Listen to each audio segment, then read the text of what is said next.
Give me back my toaster. Give me back my fucking toaster. Give me back my toaster. Give me back my fucking toaster. Bueno, dale, vamos con la última de las entrevistas en esta tarde. Teníamos ganas de invitarlo hace un tiempo, pudimos coordinar para juntarnos hoy para charlar. Nunca los habíamos invitado a venir a conversar. Estaba bueno conocer un poco sobre lo que tiene que ver con la actividad agropecuaria del distrito de Punta Indio. Invitamos a la gente de la Sociedad Rural de Punta Indio. Le agradecemos a Martín Urrutibeiti. Martín, gracias por venir. Presidente. Sí, no, por favor, gracias a vos. Bueno, y Enrique Landa, prosecretario. Gracias también, Enrique, por venir. Gracias por la invitación. Pongámonos un poco en situación para los que desconocemos básicamente esta cuestión del campo en el distrito, o la vemos de oído, pero hablamos porque no conocemos mucho. Nosotros estamos en un distrito que es un distrito agropecuario orientado a lo que tiene que ver con la cría de animales. Se siembra, se cosecha acá también. El fuerte es zona de cría. Ok.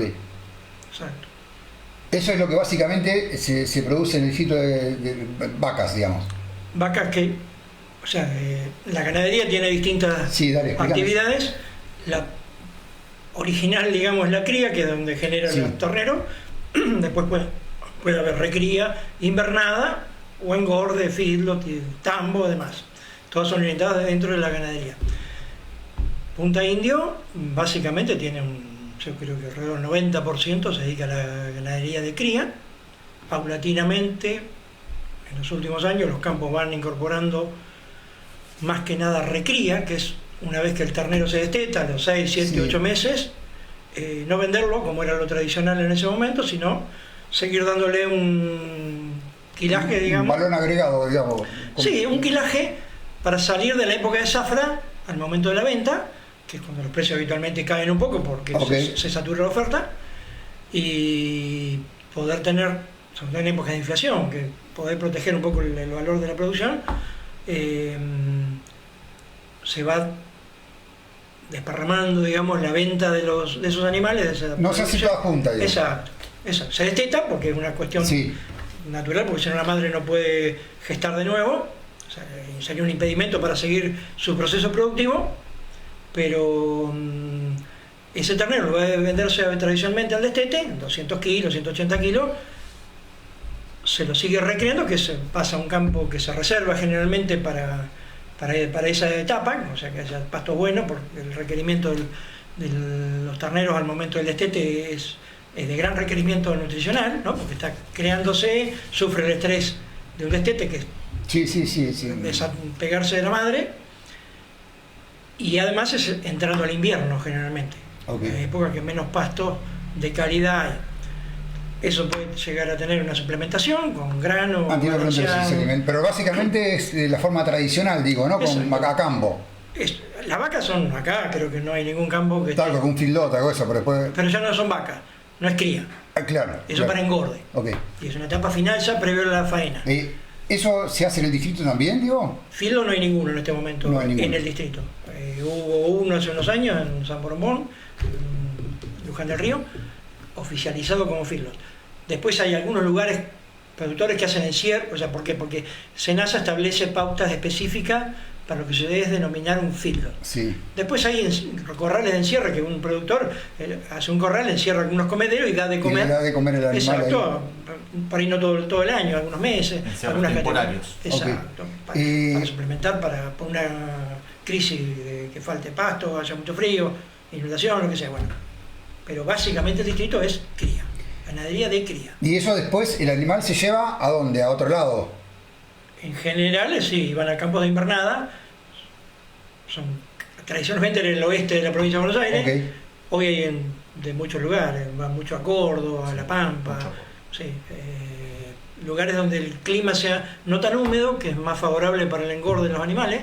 La humedad no es buena socia, digamos, de lo que es el engorde, y el frío húmedo sobre todo en la etapa del destete del ternero, ¿no? Que es una etapa muy crítica. Después, entonces generalmente esos terneros iban y se siguen yendo a campos de invernada. Acá también se hace algo de engorde, es un engorde por ahí, hay campos que llegan a terminar toda la producción, son en general, el engorde hay distintos tipos de engorde para distintos mercados. El mercado interno son quilajes de producción menores, o sea, de animales más, se faenan más jóvenes y con menos kilos. Y lo que es exportación siempre tiende a buscar, requerir animales de más edad y más peso final. Ok, de aquí, yo le pregunto a los dos, contestan el que quiere. Digo, ¿hay animales que se faenan para exportación de acá del distrito? Sí. Sí. La vaca, por ejemplo, hoy día la gran mayoría de la vaca, la categoría vaca, que es vaca de refugio, digamos, la vaca que ya deja de ser producción productiva como madre y pasa a faena, esa en general va a exportación hoy. Es lo que le está dando un valor interesante, porque generalmente era de consumo interno, tenía muy poco de consumo interno, no la comía nadie acá. La vaca vieja, digamos. Vieja o no vieja. O no vieja, que no se usa más para tener cría. Exacto. Que en definitiva es el sentido de la vaca, digo, ¿no? Exacto, por el vientre. descarte. Claro. Vaca de descarte. Vaca de descarte. Claro. Bien. Por edad, porque tuvo algún problema sanitario, digamos, que no reproduce más, esa vaca, bueno, o porque era fea, digamos, desde el punto de vista fenotípicamente era de peor formato o algo, tenía algún problema, digamos, de las patas, poca carne o algo, esa generalmente iba a descarte. ¿Y hay alguna raza particular que se críe en la zona o es según el productor, según la genética? Pero la mayoría es aberdinal. Acá es la que más se adapta en general a todas las cuencas del salado, es prácticamente... Y te pregunto un poco lo último de este tema, digo, ¿también se crían vacas para leche, digo? Sí, hay algunos tambos, sí. Hay tambos. Sí. No mucho, registrado, digamos, como tambo, hay uno. Ok.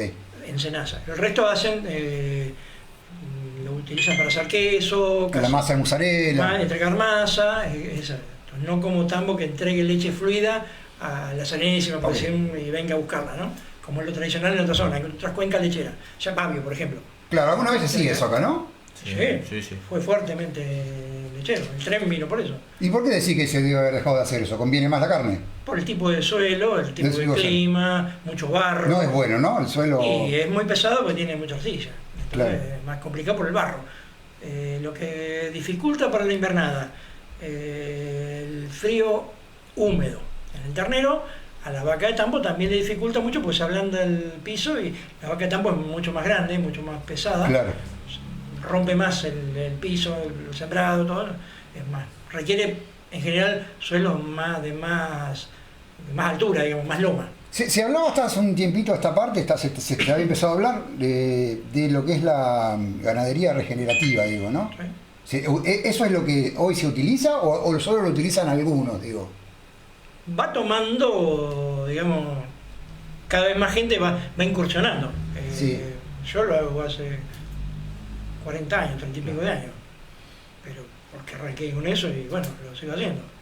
Ok.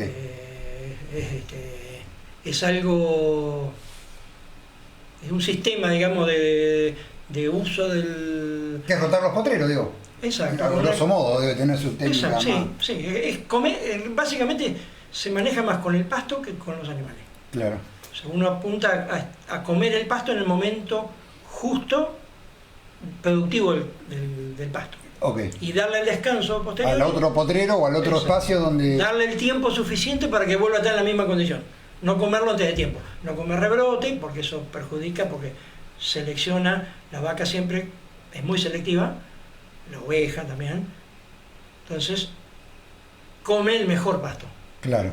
Y si siempre comemos el mejor pasto... En algún momento te quedas sin pasto bueno. Exacto, toma preponderancia la maleza, que es lo que pasó con los romanes y demás. ¿Y se planta pasto para que el animal coma? Se puede hacer. O, sí, o es lo que crece o se naturalmente. regeneran especies naturales que había. Ok, ¿y ustedes conocen, ya sea por la institución o porque se dedican a esto, la cantidad de cabezas de ganados así que hay en el distrito, digo, más o menos? Sí, todos los años se cuentan, digamos, 2 veces al año con la vacunación de tostosa. Ah, ok. Y se cierra todo y... ¿Te acordás del número? Sí. Hoy, la última campaña de marzo-abril, En Punta Indio se vacunaron 154.000 cabezas. 154.000, digamos, hoy habría esa cantidad. Hoy poco más, poco menos. Un poco menos porque empezaron a vender. se vendió el destete de marzo-abril, estamos en plena campaña. Claro, y ahora están haciendo. Y ahora están haciendo. Entonces, hoy estamos. Pero en 150.000, digamos, el promedio, ¿sería ese el promedio? Hemos llegado a tener casi 190.000. ¿Y a qué obedece por ahí esas 40.000 cabezas en número figurativo? Negocio. ¿Conviene venderlas antes? La seca también achicó Sí, mucho. la seca, 3 hubo años, dos sí. sequías muy fuertes. 2008-2009 Sí. estábamos en el pico de producción, digamos, de stock, eran casi 190.000 cabezas, caímos a 140 y pico de mil. Y esta que hubo hace un par de años Y hace 2 fue años, muy fuerte esa, ¿no? También, fueron 3 primaveras muy secas, eso achicó 20 y pico mil cabezas. El chiste que nosotros decimos acá en el pueblo, que a Campo siempre le falta agua, ¿viste? Esto es el chiste nuestro, claro, sí, que sí. nos complica, pero ustedes trabajan de eso, digo. Mucho es por el tipo de suelo que tenemos también. El tipo de suelo de Punta Indio. Cubre el agua. No, el tipo de suelo requiere lluvias muy seguidas. Ah, ok. No tanta cantidad, porque si no se inunda, Sí. o sea, pues no chupa, La arcilla, ser claro. arcilloso no percola, pero no demasiado tiempo, porque si no se reseca y se hacen las grietas, Ok. sobre todo si hay viento. Ok. Lo de las tosas es obligatorio que todos los animales estén vacunados para poder... Todos los animales, todo el rodeo, se vacuna marzo-abril completo.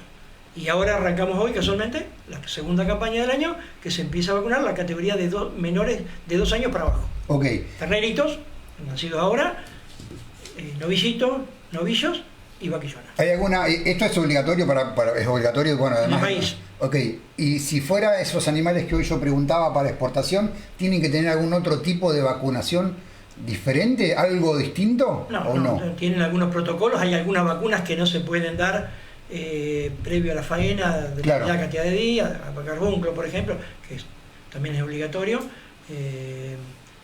60 días antes de la faena no tiene que tener, no haber sido vacunado el animal, sino deja trazas y puede haber algún inconveniente. Hay medicamentos que no se pueden usar, depende del mercado al que apunte cada exportación.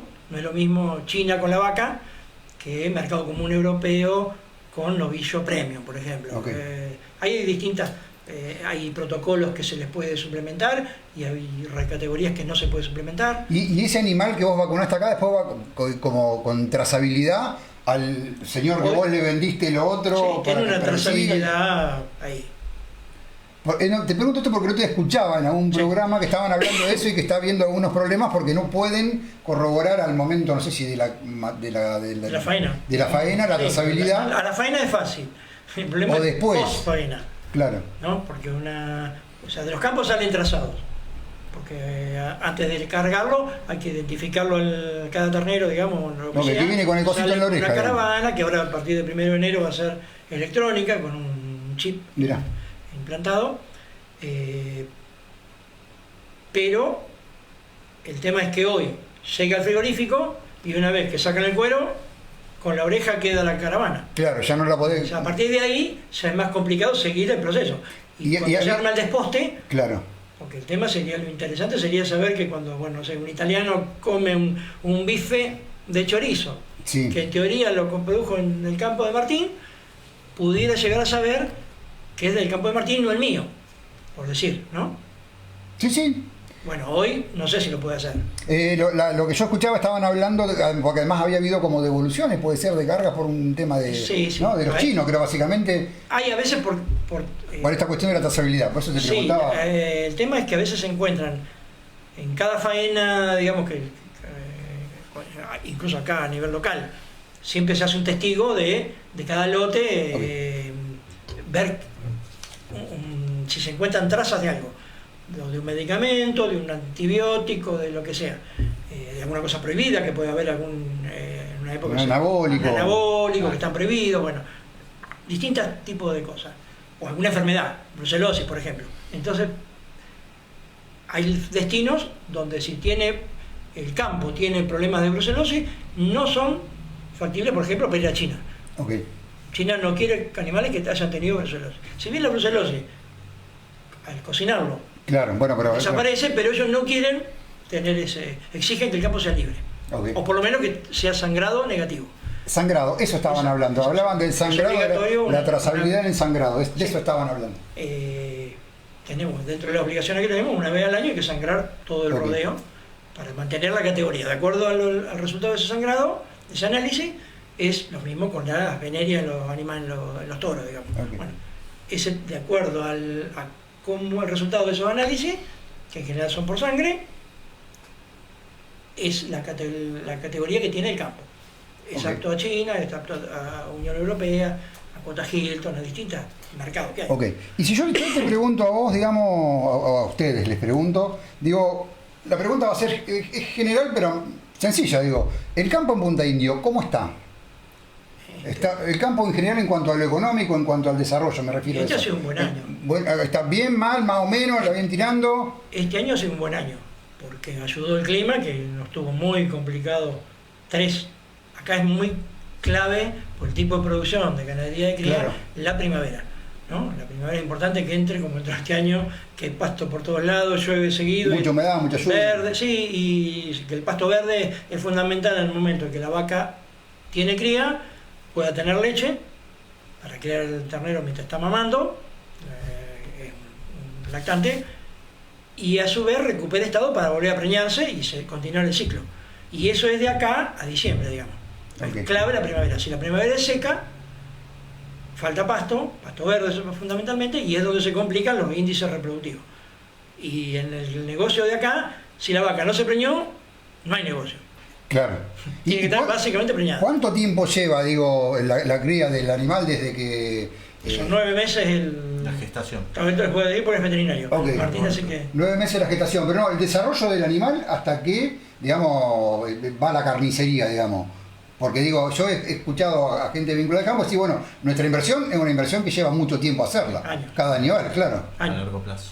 Sí, pongámoslo, partida de hoy, los terneros que están naciendo hoy. Sí. Esos se van a destetar marzo, abril del año que viene. ¿Un año? Con 6-7 meses. 6-7 meses de parición. Para el año, dentro de un año, digamos, más o menos, están en el proceso de engorde. Van a primero novillito, después novillo, y más o menos un año, año y medio, depende de la categoría de quilaje que vaya a llegar, entre un año y medio después, sale a faena. Okay. En el caso del macho, por ejemplo, ¿no? Ternero macho.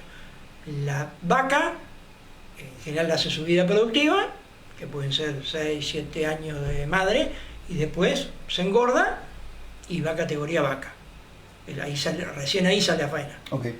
O sea que depende de la categoría. Cada categoría tiene un tiempo, pero el mínimo son 3 años. ¿Hay genética particular que se utiliza en Punta Indio, digo, en el distrito? Digo, sí. ¿Algún tipo de animal en particular? Vos hablabas recién de la raza, digo, pero viste que, me imagino yo, que dentro de la especie, de la categoría, sí. Hay...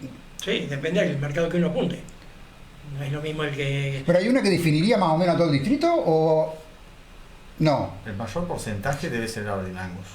Pero en raza sí. En raza. Y en tipo, el frame 3 y medio. Sí.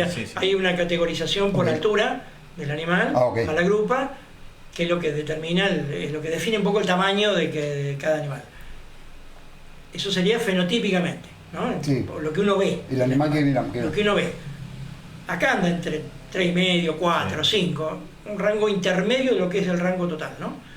Un animal que va a feedlot, por ahí hoy, los que apuntan a exportación, capaz que vale un 6-7, porque tienen animales de mucho peso, que terminan un ovillo de 550 hasta 600 kilos, entonces un frente 3,5 no llega, está gordo a los 450. Si no se engrasan demasiado es pura grasa, no sirve, no forma músculo sino grasa. Aparte es caro, porque producir grasa es mucho más caro que producir músculo. Entonces, de acuerdo al mercado que uno apunta, es el frame, el tamaño de animal que uno va a criar. Y además de eso puede estar la selección genética, hay un montón de índices y hay varios programas que van haciendo como una estadística de qué produce cada toro, porque es lo que después traslada a sus hijos, claro. Y cada vaca lo mismo. En el cruce, bueno, 50 y 50 cada uno, bueno, animales que tengan... Pero eso ya cada productor tiene armado su pareja en el general, o su grupo en el campo, ¿no? En general... Por ahí cada tanto compran alguno. Sí, algunos compramos todos los años, otros compran cada 3 años, Okay. en la renovación de los toros. Básicamente la genética entra por los toros o por semen. Hoy se usa mucho inseminación artificial. ¿Se usa mucho en Punta Indio eso? Sí, cada vez más. Okay. Cada vez más porque da una uniformidad mayor en la producción. ¿Y efectividad capaz también? Sí, se desarrolló, yo no me acuerdo cuántos años hará el IATF, hará 10 años, Sí. más o menos, que Más o menos. un sistema. Antes era muy complicado el desarrollo, digamos, práctico de la inseminación, porque requería encontrar la vaca cuando estaba en el punto de celo. Ok. Hoy eso, con Se lo lleva, tratamientos, no, hay unos tratamientos que se hacen, se inducen en el celo y con productos que le dan, se uniforma. Entonces en determinado momento, en un día, una mañana, digamos, se puede inseminar 200 vacas. Todas las que tienen. Ah, entonces, todos esos terneros van a nacer Más o menos la misma en una fecha. semana. Claro. Se inseminaron hoy, Sí. es como si el toro hubiera preñado hoy. Bueno, Sí. el animal va a tener 5 o 6 días de margen entre la que se adelantó y la que se atrasó. Es lo normal, más o menos, ¿no? Entonces, bueno, en una semana, pongamos, nacen todos los terneros. Entonces, el lote va a ser muy uniforme. Ok. Y van a ser hijos todos del mismo toro. Claro. Que si yo lo quiero hacer con un toro, puedo tener un toro cada 30, 35 vacas. Ok. Si tengo más, tengo que tener 2 toros. Ya no son iguales. Ahí la producción también, te estoy matando preguntas, ¿no? Pero, digo, la producción también, ¿existe lo que en algún momento existió, esas estancias grandes? ¿O son, qué diría, emprendimientos más pequeños? Sí, Viste que había nombres clásicos. Sí, por eso el código civil se encargó de... En la medida que se van dividiendo los campos. Exacto. La herencia los va dividiendo. Hoy prácticamente no quedan campos. Creo que el de Willy, el único que queda uniforme, un campo grande, que era de los Arza, la madre del Pato Luca. Ajá, ¿Ubicás? sí. Bueno, ese era el campo más grande que había. Y hoy, bueno, lo compró otra persona y sigue uno de los hijos de él. Pero después todo lo demás se han dividido prácticamente. Siguen todo. produciendo, pero en parcelas más pequeñas. Exacto, sí. Eh, También hay un mínimo que hace que sea rentable Claro, que el negocio funcione. por escala, digamos, ¿no? Pero estamos... ¿Eso de una vaca por hectárea sigue siendo así? Antes Sí, decían. en general, O ahora con la tecnología, con. Sí, Punta Indio era más 0,7 que una. Era, claro. 0,7 vaca. Y hoy lentamente está llegando en vaca más ternero, más vaquillona, más toda la categoría. Tenemos 150.000 hectáreas y tenemos 150.000 vacas. Sí, está el número ahí, más o menos sigue siendo. Animales, sí. Ok. Tecnológicamente, porque hablábamos de tecnología, digo, en Punta Indio, ¿están bien equipados? Digamos. Y se va... Es un proceso. Lentamente va tomando, digamos, incorporando tecnología. Los 3 años de seca fueron muy complicados porque se perdió mucho, se descapitalizó. Claro, tenés que por lo menos subsistir. Sí, muy fuerte, decís. Muy fuerte. O sea, muy dañina. Ok. O sea, uno por ahí no lo notó porque había épocas del año que por ahí llovía, pero mal, para el campo mal.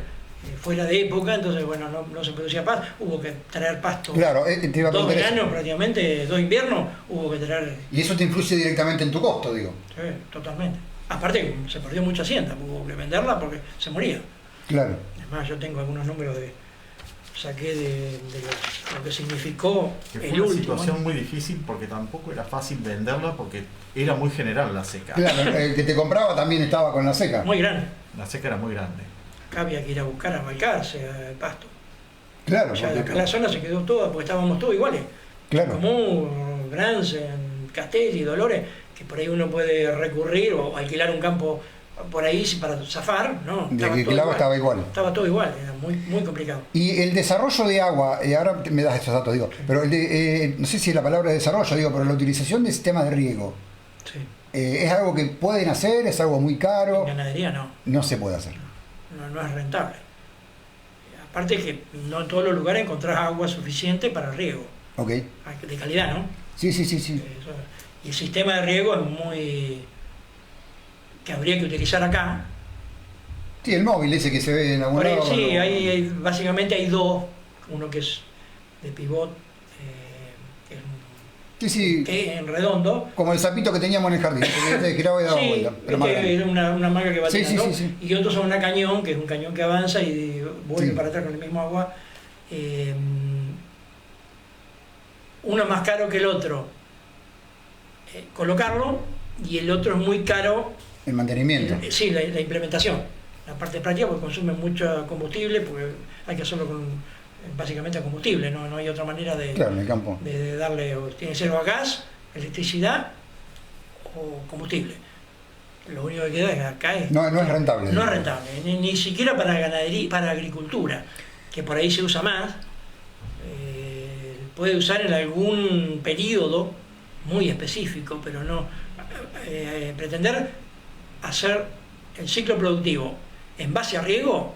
En Punta Indio por lo menos no se puede. Yo diría que casi ni en el ningún país, lado, mirá. con estos sistemas, ¿no? Sí, no sí. es lo mismo que yo la sequía en Mendoza, Claro. Cuyo, ahí sí, porque bueno, es agua que una vez que hizo la obra, después es casi gratis, digamos, porque el agua Está corre bien. sola. Pero todo no precisa impulso, que es lo que es caro en movimiento. Contame esos números que tenías ahí para contarnos de la que Bueno, tienen que el ver daño un poco lo que hizo la sequía. Se perdieron de vacas, madres, y los vientres, digamos, Sí. que son la vaca y la vaquillona, en el periodo del 2022 al 2024 se perdieron 10.600 vacas, bastante. madres. Eso, a valor de hoy, para sacar fácil la cuenta, serían más o menos unos 12.800 millones de pesos. Mucha plata. Son 10 millones de dólares. Sí, sí. Eso se descapitalizó de lo que era la parte... Claro, porque se murieron o los vendiste. Exacto. Básicamente se vendió. Hoy Claro. es muy difícil que se muera, Se porque ya muere tiene que ser muy sanguinario para Para dejarla morir, ¿no? Claro. En general, otras épocas no había donde más. Hoy, bueno, hay mercado. Sí, alguien te compra. Como se exporta la vaca flaca, se vendía flaca, pero se vendía, Ok. se podía vender. Si a eso le sumamos la parte que se dejó de producir, porque los terneros salieron más livianos, más los hijos de esas vacas que desaparecieron, más o menos del 22-24 son 23.500 millones de pesos. La pérdida Mucha plata. productiva y de capital que tuvo el sector. Y recuperar eso que te lleva 2 o 3 años, poderte poner a como estaba cuando llegaste, antes de la sequía. Más, porque generar una nueva vaca te lleva mínimo 3 años. Claro. Entonces vos vas a tener 3 años que esa vaca no va a producir. Claro. Así en el tercer año va a empezar con suerte a tener un ternero. Y otra es que el productor tenga el fondo financiero para bancarse. Para poderlo hacer. Como tiene menos animales para vender, le es más difícil retener. Ok. No las terneras, porque todo pasa de decidir retener una ternera. No hay otra manera de ampliar el stock, genuinamente. La puedo comprar, pero bueno, la muevo del lugar. Sí, se entiende. Y hace unos días, ¿tenías alguno más? No, básicamente, después te dejo Sí, pero son son datos interesantes. del año. Yo siempre en el programa me gusta hablar de números y a veces uno no encuentra los datos. Y aproveché que venían ustedes y digo, bueno, le voy a preguntar estas cosas que a veces quizás están porque ustedes las deben tener. Sí, esta la sacamos, básicamente, yo soy muy de sacar estadísticas para cotejar, ver costos y demás. Sí. Pero tenemos estadísticas que hay que ponerse a sumar y restar y ponerle un valor al valor de mercado de hoy, como para que tener una referencia de, pues si vamos a 3 años atrás, los valores eran distintos. Bueno, hoy esa pérdida equivale a tanta plata de hoy. Que eso dejó de circular en el distrito. Sí. Esa plata se Sin circula. meterme mucho en la política nacional, porque me parece que tenemos bastante ya para hablar con el ámbito local. Pero fue un tema que se habló mucho, el tema de las retenciones, la quita de estas retenciones que ocurrieron, también que básicamente están planteadas en cuanto a lo que es la producción agrícola, ¿no? La vaca también se sacó hace ya un tiempo, Okay. se fue eliminando. ¿Y Queda ustedes un poquito. los benefició, los perjudicó? No, perjudica, porque eso te quita, no te quita ganancia. Te quita como el ingreso bruto. Te poda directamente de la producción. No, pero la quita esta que hicieron, viste que fue el planteo fue, al final el negocio lo hicieron 5, ¿no? La baja de retenciones Sí, que hubo, sí. Me decía, ¿qué tiene? No, si a ustedes los perjudica, si no los perjudica, Acá no tuvo casi incidencia. No tiene. Porque no hay es muy poca la agricultura que se hace. ¿Y lo que se hace todo acá? es soja. Soja es lo que se hace, básicamente, ¿o no? No, acá muy poco. ¿Qué hacen? ¿Maíz? Básicamente maíz. Lo que más da de la agricultura es maíz, porque se usa localmente. Claro, para alimento. No hay que venderlo afuera. Ok. O sea, lo pueden procesar acá en las plantas de balanceado que hay, o lo pueden dar en grano, como grano Sí, con sí, maíz. y después lo mezcla. Exacto, el productor. lo suplementa, digamos, tiene salida local. En cambio, la soja, en general hay que venderla afuera, se usa muy poquito acá, salvo... Para alimento también, las plantas por ahí mezclan, ¿no? Las plantas de... Sí, algo. Algo. Pues, pero lo que pasa es que pedís un proceso para Ok. poderla usar como grano. Y acá es muy complicada la cosecha, porque somos muy húmedos en otoño Claro. y El barro complica la máquina. en años llovedores, acá contra la costa, digamos, contra lo que es Punta Piedra, Punta Indio, en general hay neblinas, tenés muy pocas horas de cosecha al día en otoño, y la soja sale ahí. En cambio el maíz es más alta la planta,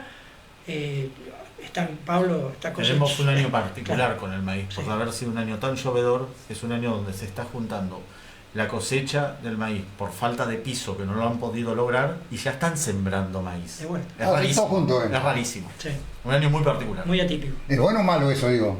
O, Bueno, o para fue el- algo particular, digo, Bueno, no es. Para el chacarero muy malo, porque Claro. le complica todo. Porque se les tiró el tiempo de Cosecha. poder cosechar. Claro. Él tendría que haber cosechado en mayo, junio, pongámosle, y está cosechando en octubre. Y por lo que les entiendo, todo lo que es estirar tiempo a ustedes es pérdida, digo. Si el animal demora más en tomar el quilaje, es pérdida. Sí, o costo. El costo, claro. Costo. O costo. O sea, o financieramente lo complica, porque si alguien tenía que hacer un chacarero que tuviera que haber pagado una máquina que lo hubiera pautado para pagar en septiembre, y está en octubre y no cosechó, no tuvo el dinero, que lo tiene en la planta, pero no lo puede cosechar porque Porque no lo el clima permite. no lo dejó. Hay créditos, digamos. ¿Tienen la posibilidad de acceder a créditos? Digo, tanto como Y hay si algo, ustedes quieren pero- hacer una inversión en comprar más vacas, no sé, la inversión que. Sí, o en tecnología. Hay algo de crédito, pero no es el crédito. Ese crédito que por ahí se hablaba, Muy se corto escuchaba antes, ¿no? Claro, es muy corto en cuanto a los periodos de pago, de repago. Claro. O sea, con una actividad de tan largo todo el ciclo, es muy difícil vos pagar algo en 2 años, porque no llegaste ni a empezar a producir, Ok. a generar producción, tenés que pagarlo con la producción digamos, que ya tenías. Ok. No es fácil. Se pasa rápido el tiempo, es interesante la charla que estamos teniendo, por lo menos para mí que me parece que para el que está escuchando también. Digo, vamos al tema de las tasas, del incremento de tasas, el tema de lo que es la tasa vial. Digo, bueno, la urbana también, los dos serán, digamos, pagan tasa urbana, pero hablemos Sí, sí. de la que tiene que ver con esto. La de marca y señales, que se llevó a un 400%, 450. ¿está bien eso? ¿Está mal? ¿Cómo la miran ustedes? Yo creo que está mal la tasa, porque es una aduana interna. Que cobren para sacar el animal de Por distrito. mover. Bueno, pero consumado derecho, porque ya está, digo, Sí, sí. el número se puede pagar, es un número que sirve, estaba muy atrasada. Lo van a tener que pagar porque si no, no pueden mover la hacienda. Bueno, pero digo, en opinión, digo, de la sociedad rural o de ustedes como integrantes de la sociedad rural, ¿cuánto estaban pagando antes, digamos? ¿Qué porcentaje era? Y O eran 190 pesos, 200 pesos, depende del destino, 200 pesos por animal. más o menos. Sí. Ok, y ahora van a pagar 2 por 4, 800. Y 900 y piquito se fue. 930, ¿no? 930, por ahí. 930. Y ese número es un número... Más las tasas complementarias que tienen. ¿no? Ok, que son las de provincia. No, por ejemplo, tenés la tasa de salud, va adosada a la guía, Ok. tenés un 20% más. Hay distintas tasas, depende de qué tasa tiene, que yo, en la vial o servicios generales rurales tiene la tasa de bomberos, seguridad higiene, Sí. seguridad.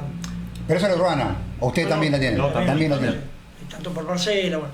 Pero el problema de las tasas, de las otras tasas, como la vial, por ejemplo, es la contraprestación de servicio. Bueno, ok, pero te resumime, digo, así vamos sacándonos una de encima. Sí. Digo, es razonable lo que se planteó, como algunos dicen, se estaba pagando medio poco, Sí, era una tasa que se estaba puede pagar, demorada, digo.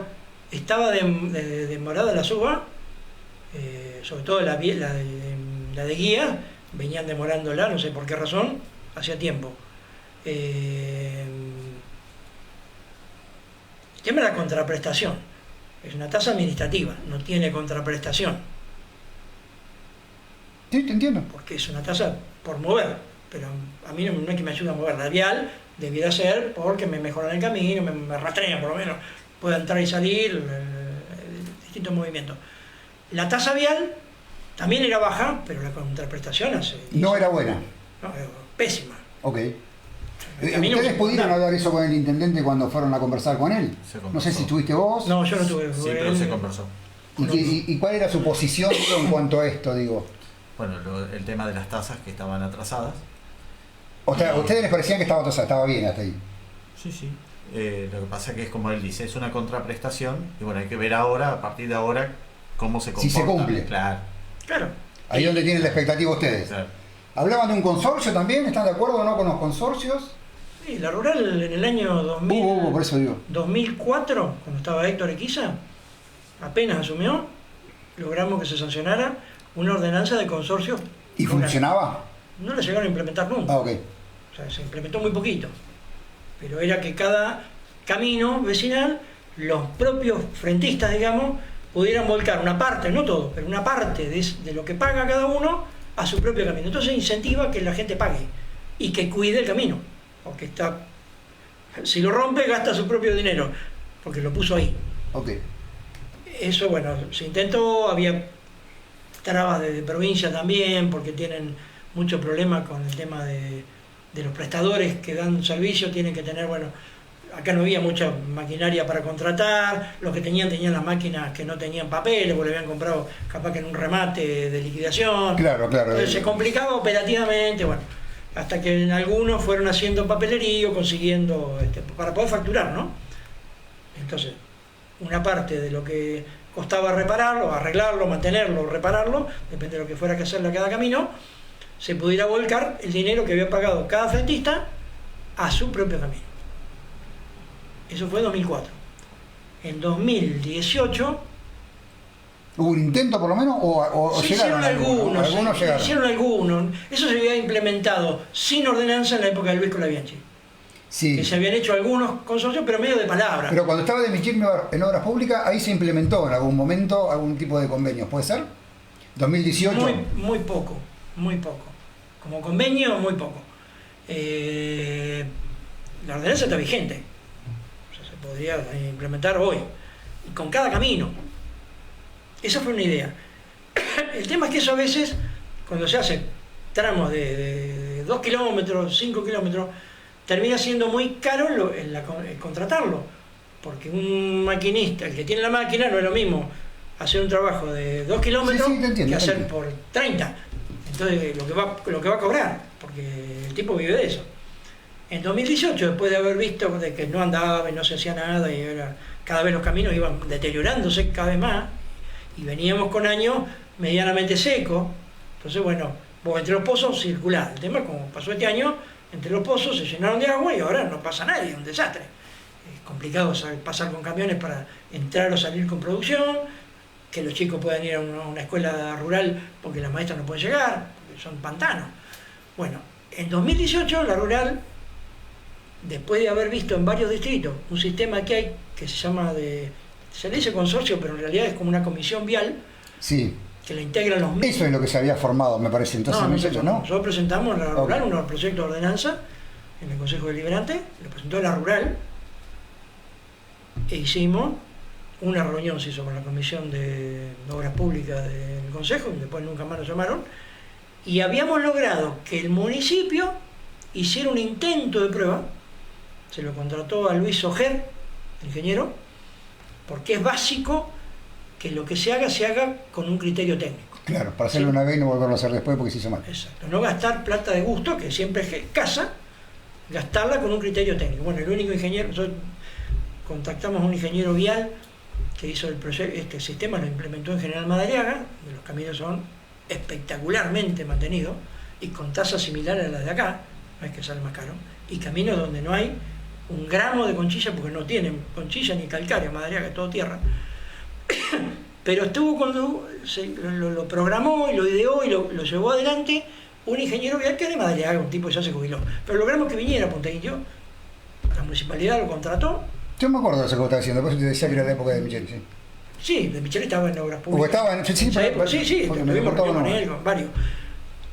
Vino este ingeniero, hizo todo junto con Luis Ojer, hicieron recorrido en todos los caminos rurales de tierra, 400 y pico kilómetros de caminos de tierra que hay, caminos rurales, e incluidas las dos rutas, ruta 11 y 20, que son de tierra, pero son provinciales, pero también entraron dentro del paquete porque son vínculos de muchos caminos rurales, terminan saliendo a esa ruta.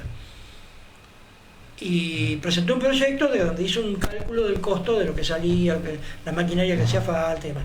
Pero él siempre hacía hincapié de que tenía que ser conducido, digamos, por alguien con un criterio técnico, que no se decida porque voy allá porque este me está puteando, sí, entonces voy porque ya no aguanto más y le mando un tipo. No, tiene que haber, priorizar los caminos, categorizarlos, los que son de primera, segunda, tercera urgencia, digamos, y hay caminos que lo vas a tener que rastrear todos los meses porque son de alto tránsito. Ok, ¿eso es la propuesta que ustedes están llevando? Esa ya la presentamos. No, bueno, pero hoy, bueno, yo me refiero hoy que estuvo esto... Cualquiera de las dos, algo que permita mejorar la condición, porque así es muy complicado transitar otro invierno con los caminos en el estado que están.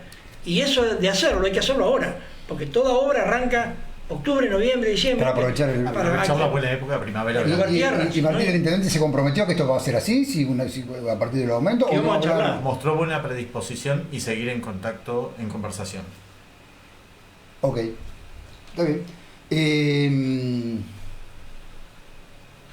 Bueno, quedará esto, entonces ver ahora si, digamos, el elemento era... Y el otro tema que hay que considerar, digo yo, también es el tema de la cobrabilidad, ¿verdad? Exacto. Bueno, ese es uno de los temas que hay que ver ahora. Ya si es baja, con una suba tan alta, es muy difícil que no vuelva a caer, porque lamentablemente es la realidad. Cuando vos... Bueno, pero si la contraprestación del servicio es eficiente, digamos, esa excusa quedaría corrida, digo. Sí, pero la cuestión son los tiempos. Porque lo que se deterioró 10 años es muy difícil arreglar en un mes. Porque hay caminos que hay que reconstruirlos completos y eso lleva tiempo y plata. Entonces, muy difícil lograr vos darle respuesta simultánea a todos los productores. Bueno, eso no va a pasar, digo. No. Por eso mismo es muy difícil que todos vayan a pagar confiando.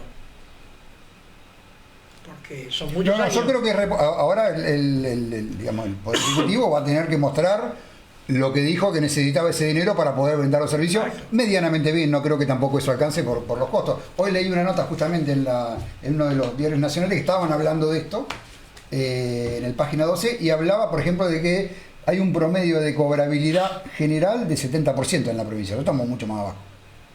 Claro, pues eso es responsabilidad del mismo Ejecutivo, que no ejecuta lo que no pagaron. De una política de recaudación. Exacto, de una mala política de recaudación. Porque si no terminamos que al final va a terminar pagando uno solo todo el impuesto, porque si cada vez pagan menos y cada vez lo subimos más. Y cuando ustedes se juntan, digo, con los asociados, ¿charlan este tema? De decir, bueno, nosotros tenemos que pagar todo o no. Es el reclamo permanente. Está claro, entiendo lo otro. Yo pago, sí, pero no me brinda el camino. No podemos salir. No, digo porque es como el cuento de la gallina y el huevo, ¿no? Por eso vos no pagás porque yo no te hago el camino, yo no te hago el camino, vos no pagás. Por eso nosotros cuando en 2004 insistíamos, que también era baja la cobrabilidad, más baja que ahora capaz, el tema, porque veníamos de 2001, el problema es cómo involucrar. Los caminos tienen dos cuestiones: hay que hacer el mantenimiento y después cuidarlo.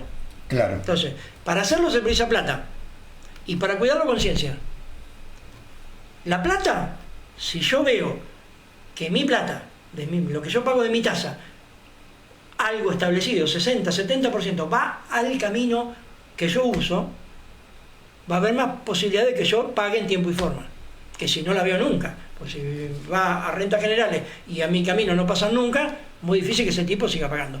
Y otras, una vez que lo pagué, lo arreglaron, se mantuvo, yo mismo voy a cuidar que nadie se meta con un tractor el día que llueve. O que trate de sacar la producción otro día porque lo va a romper todo. Si el camino está destruido y el tipo hace una semana que no puede salir, porque tiene un camión jaula para salir de una hacienda, y ya suspendió la carga 3 veces y no puede salir, le va a enganchar un tractor y lo va a sacar de tiro. Porque el tipo tiene que vender la producción. Claro. Sí o sí. Entonces no lo va a cuidar. Si el camino está bien mantenido y uno ve que el dinero que pagó de la tasa, que es un valor por algo que me debieran dar, estimo que es más fácil que la gente lo cuide y haga que los demás también lo cuiden y que los demás también paguen. O sea, si no vos paga y los otros 3 no, bueno, muchachos, yo estoy poniendo y el camino va mejorando, a ver, pongamos todo un poquito más y lo terminamos antes. Okay. Y después cuidémoslo. Sí, sí. Porque es así. Entiendo. Por eso son importantes esa comisión vial que se presentó en 2018. Una de las pautas, decían en un momento, lo quiero agarrar la rural no quiere agarrar nada. Lo que tiene que hacer es, y la plata directamente la sigue manejando 100% el municipio. Lo que pasa es que es una cuenta afectada a que el dinero que se destina a camino, va a camino, no a otra cosa. Y involucra que cada zona, el distrito se divide en zonas, digamos, por camino, como se definirá, eso lo define un técnico, es que haya delegado de los mismos usuarios en esa comisión. Claro. Para decidir qué camino se prioriza, qué obra se hace. Digamos, que se decide en un conjunto entre el Estado municipal y los productores. Y el que decide que tenga un criterio técnico que sepa de lo que está hablando. No, que yo soy, no sé, Martínez veterinario, sabe de vaca, pero capaz que no sabe de camino. Sí, no sabe de hormigón a lo mejor. Claro, entonces, Sí, entiendo. O sea, uno se va a operar de la cabeza, ve un neurocirujano. Sí. No ve el cardiólogo. Bueno, esto es lo mismo. Está claro. Bueno, les agradezco a los dos por haber venido. La verdad que daba para charlar un rato más, pero bueno, ya se nos está terminando el programa. Les agradezco, espero que hayan podido decir todo lo que tenía. Muy interesante la charla de lo que tiene que ver para conocer un poco más el campo en Punta Indio. Me alegra que digan que les está yendo bien, digamos, ¿no? Que ha sido un muy buen año. Que ha sido un muy buen año. Muy buen año. Bueno, que haya una visión, por lo menos en esto de la tasa no sé si de acompañar o no sé cuando hicieron la reunión entre todos, si dicen vamos a acompañar o no, pero por lo menos decir, bueno, nosotros vamos a poner la ficha acá. Antes de ayer tuvimos una reunión de la parte más sanitaria porque arrancaba la campaña de vacunación y charlando, la tasa, que ya había salido la tasa. La tasa estaba atrasada, ahora, va a estar atrasada, estaba atrasada si el servicio se presta. Si el servicio no se presta, va a ser carísima. Claro, no, entiendo la cuestión. Es un precio lo que tiene. Y otra cuestión es que la tasa tiene que tener un costo. No puede ser lo que se me cante. Sí. Un 200% porque no sé qué. No, tiene un costo. O sea, y por eso es bueno, importante. en la ordenanza estaba especificado de los costos, ¿eh? Ya hace un tiempo el municipio, en el Consejo Deliberante, en la Asamblea Mayor de Contribuyentes, se armó un mix que nosotros lo tenemos para evaluar el precio que se fija en la fiebre aftosa, lo que se paga a los vacunadores y demás. Hay un mix que incide un vehículo, el gasoil, vale la conchilla, los repuestos, sí. o sea, tiene un costo, no es la tasa de guía que es administrativa, o sea, que tiene el sueldo de la empleada que lo cobra, pues otra cosa no tiene, después a cálculo, es a ojo, porque no tiene fundamento, digamos, no es una contraprestación esa tasa, es una tasa de administración. En cambio esta sí, porque tiene un costo. Un camión, subió un camión, afecta el costo. Sí, entiendo. Sube el sueldo del maquinista, aumenta el costo.